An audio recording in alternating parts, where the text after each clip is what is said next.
Assalomu alaykum aziz vatandoshlar, bizni kuzatib boruvchi qadrli obunachilar. Men sizlar bilan har doimdek ustoz Dostonbek. Do'stlar, hozirda Bo'z tumaniga yetib kelganmiz. Ko'cha tomonlarini hamda ichkari tomonlarini tunikafon qilib berganmiz.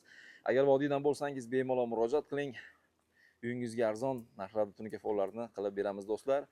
Hozir mana ko'chasiga tosh suvog'iga podsvet qilib, oq rangiga mokri rangdan foydalanganmiz do'stlar. Palasalariga esa tildor rangdan qo'yib berganmiz. Xo'p, darvozaxonasiga yo'l olamiz.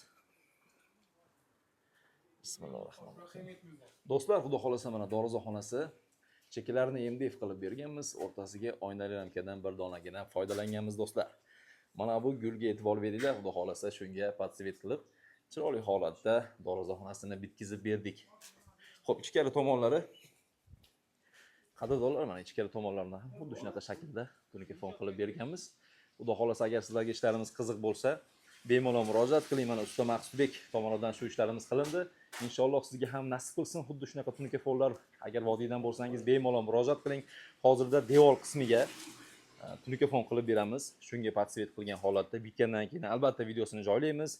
Inshaalloh go'zal holatda bo'lib bitadi do'stlar. O'zingizni ehtiyot qiling, sog' bo'ling, salomat bo'ling. Yaxshi kunlarda ko'rishaylik.